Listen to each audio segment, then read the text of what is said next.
যাচ্ছেন মাথায় রাখবেন, আপনি যাচ্ছেন আল্লাহ আপনাকে নিচ্ছেন, আপনি সর্বদা ওই দোয়া করেন যেই দোয়া ইব্রাহিম আলাইহিস সালাম এবং তার সন্তান ইসমাইল আলাইহিস সালাম করেছেন।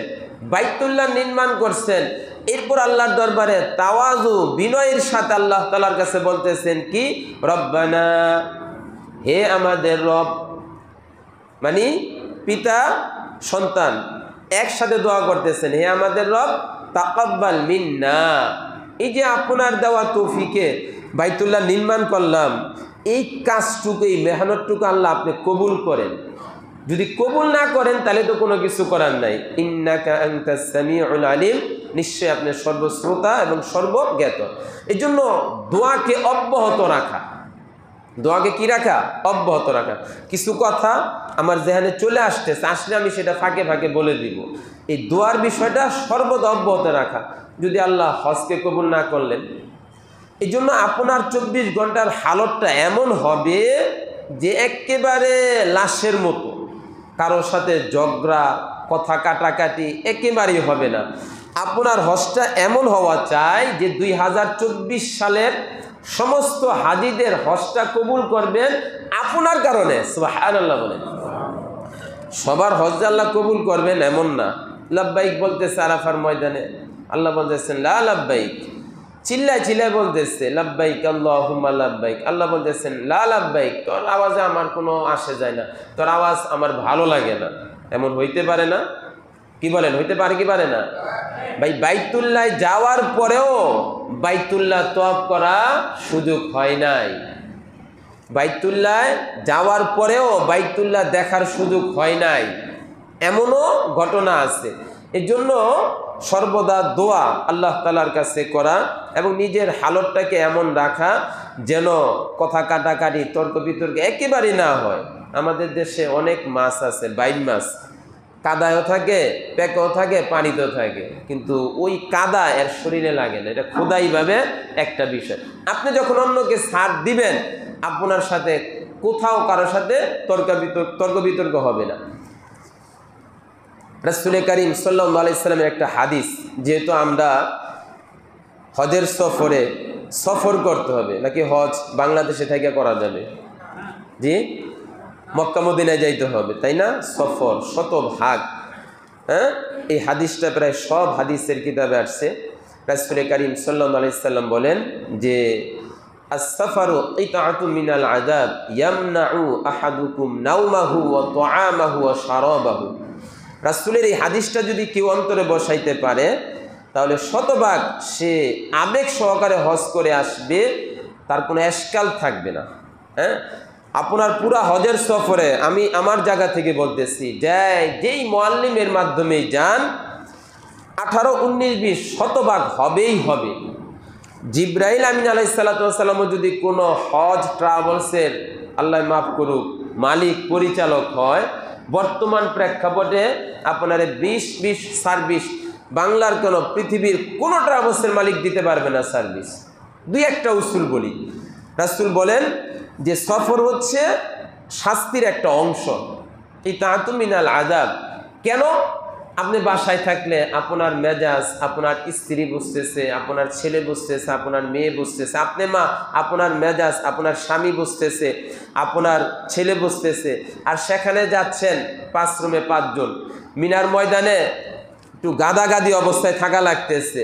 এই যে একটা অবস্থা, আপনার বাসায় খাবার টাইম মতো চলে আসতেছে, ওখানে যাওয়ার পরে খাবার একটু দেরি, একটু অসুবিধা, ওই একটু অসুবিধা হইতেই পারে। রাসূল বলেন যে তোমাদের প্রত্যেককে সফর নাওমাহু, তার ঘুমের বিঘ্নতা ঘটায়, নিষেধ করে। যে আপনি বাসায় 10টায় ঘুমায় পড়তেন, সেখানে তো 10টায় ঘুমাইতে পারতেছেন না, একটু আকপিস হইতেছে। খাবার আপনি বাসায় 2টা বাজে জোহরের নামাজ পড়ে সাথে সাথে খাচ্ছেন, ওখানে খাবার 2টার জায়গায় 2:30 হয়েই গেছে, স্বাভাবিক হইতেই পারে। এরপরে আপনার পানি দরকার, পানি পাচ্ছেন না। এই যে 19-20, এটা রাসূল বলছেন হজের সফরে হইতেই পারে। রাসূল বলেন এই ধরনের জিনিস বিসর্জন আপনার দেওয়ার মেজাজ থাকতে হবে। এখন হজের সফরে 18, 19, 20 কেন হবে? এবার আসেন, এই যে 14 তারিখ ঈদ হইল, 11 তারিখ, 14 তারিখ বেশ কিছু যাত্রী পাঠাইছি। আমি 5 তলা থেকে নামছি, নামার সাথে সাথে ফোন আসছে 6:40 ফ্লাইট 8টায় হয়েছে। কয়টায়? এখন বলেন আন্তর্জাতিক ফ্লাইট 1 ঘন্টা 2 ঘন্টা দেরি হওয়া বাংলাদেশের কোনো ট্রাভেলসের মালিকের হাত আছে? একটু বলেন, হাত আছে? এখন এই যে 1.5 ঘন্টা কেন দেরি হইল? আপনি তো টাকা দিয়ে হজে যাইতেছেন। কি দিয়া? টাকা দিয়ে হজে যাইতেছেন। এখন তো মাশাআল্লাহ মুআল্লিমরা পুরা দুইয়া লাইলেন। হ্যাঁ, এই যে ক্ষেত্র বিশেষ একটা উপমা দিলাম। এইভাবে 2023 সালে আরাফা থেকে মুজদালিফার উদ্দেশ্যে হাজিদেরকে গাড়িতে ভরার পরে, হাজি সাহেবরা গাড়িতে ওঠার পরে সাথে সাথে বাস ছেড়ে দিছে 2022 সালে। 2023 সালে 3টা ঘন্টা আরাফা থেকে বাস ওঠার পরে সমস্ত বাসগুলারে 3টা ঘন্টা আরাফার ময়দানে দাঁড় করায় রাখছে। এখন এই যে ক্ষেত্র বিশেষ যে বিষয়টা হইল, এটা কি কোনো ট্রাভেলসের মালিকের হাত আছে? হাত নাই। এই ক্ষেত্রে আপনাকে ধৈর্য ধারণ করতে হবে। এরপরে দেখেন, আপনি যখন হজের জন্য মিনায় যাবেন, কোথায়? মিনায়। আপনাকে মুআল্লিম বলছে আসরের পরে 7ই জিলহজ বাস আসবে, মাগরিব আসবে, হ্যাঁ, এশায় আসবে, টাইম দিচ্ছে, কিন্তু মুআল্লিম সে গাড়ির তরতিব, মুআল্লিম বলতে এটা বাংলাদেশের মুআল্লিম না, মিনা আরাফা মুজদালিফার যে পরিচালনাটা করা হয় এটা সরাসরি সৌদি সরকার শত শত মুআল্লিম ভাগ করে দিছে। এই শত শত মুআল্লিমের অধীনে লক্ষ লক্ষ হাজি পরিচালিত হয়। সুতরাং আপনাকে বলা হয়েছে বাংলাদেশি মুআল্লিমের পক্ষ থেকে গাড়ি আসবে 7ই জিলহজ এশারের সময়, গাড়ি আসছে রাত 10টায়।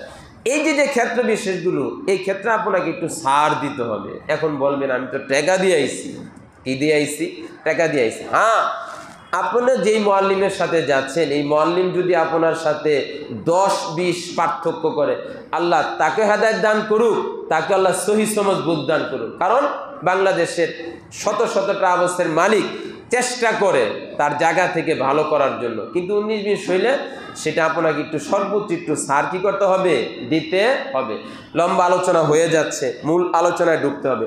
এই জন্য মুহতারাম হাজিরিন, আমাদের মূল আলোচনাটা এই দিক থেকে আমরা শুরু করতেছি।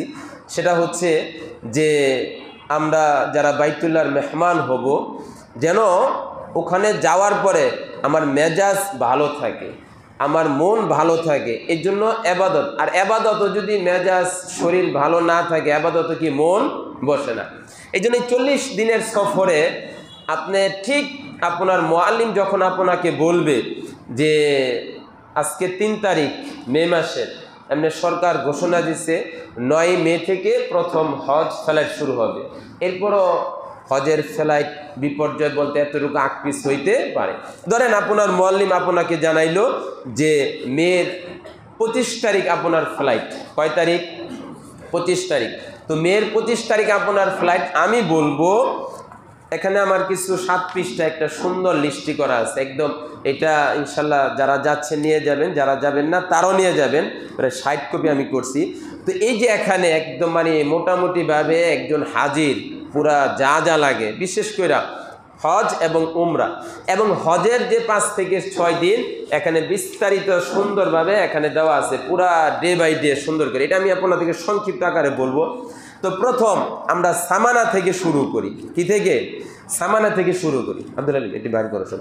সামানা থেকে দেখেন ভাই, সামানার মধ্যে সবচেয়ে গুরুত্বপূর্ণ জিনিস এখানে লম্বা একটা লিস্টি দেওয়া আছে, লম্বা একটা লিস্টি দেওয়া আছে।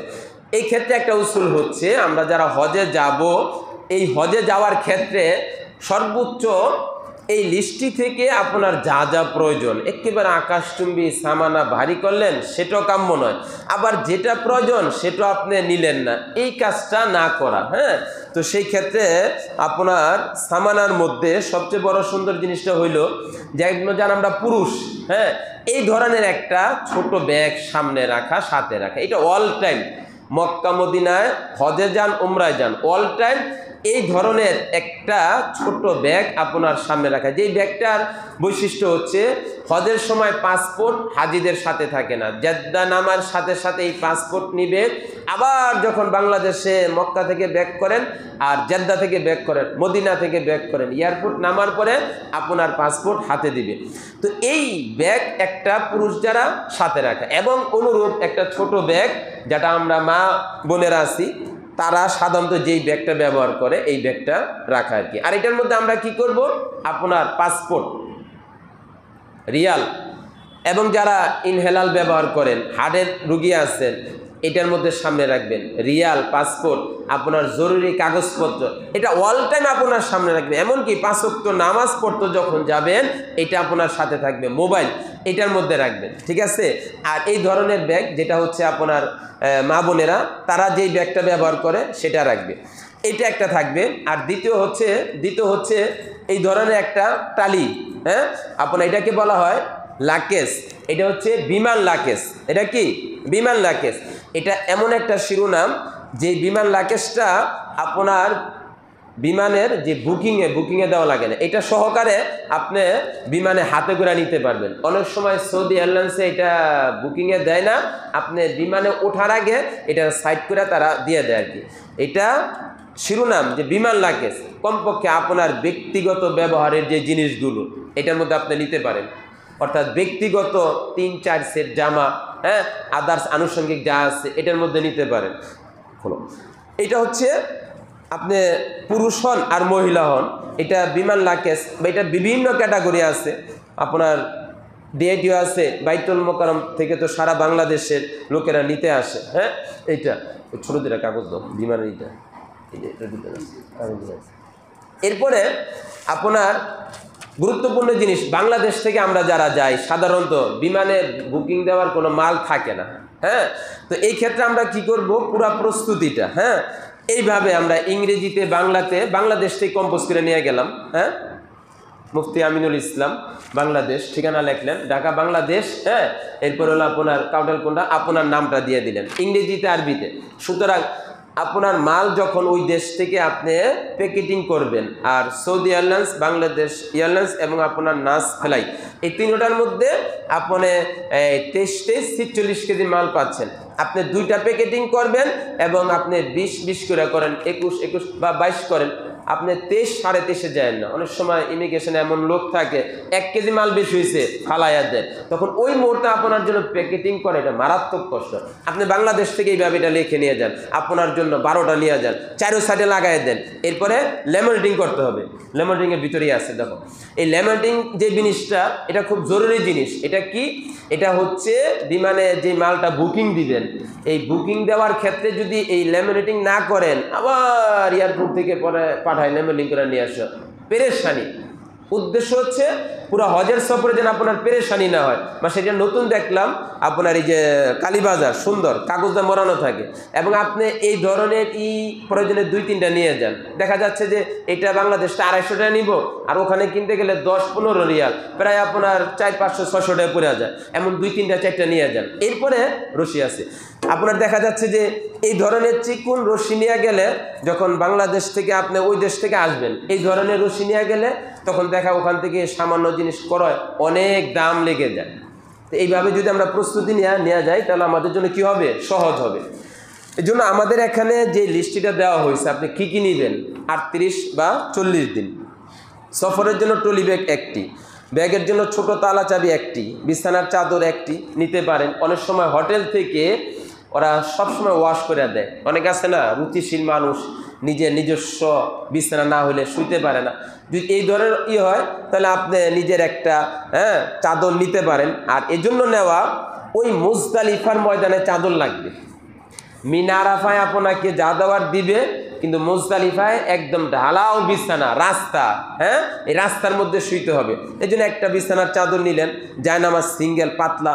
এই জায়নামাজটা নেওয়া অনেক সময় হারামে যাওয়ার সময় নিলে ভালো হয় আর কি। এরপরে তসবি 1টি, টুপি 2টি, পাঞ্জাবি জামা 4 সেট।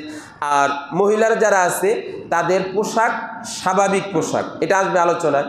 আর যারা আমরা পুরুষ, পায়জামা প্যান্ট 4টি, গেঞ্জি 2টি, রুচি মতো আরও বাড়ায় নিলেন, গামছা 1টি, লুঙ্গি 2টি, হাওয়ার বালিশ এটা অনেক সময় ওই মুজদালিফায় লাগে, দরকার পড়ে না। আসলে মুজদালিফায় যাওয়ার পরে যে আপনি বিশ্রাম করবেন লম্বা সময়,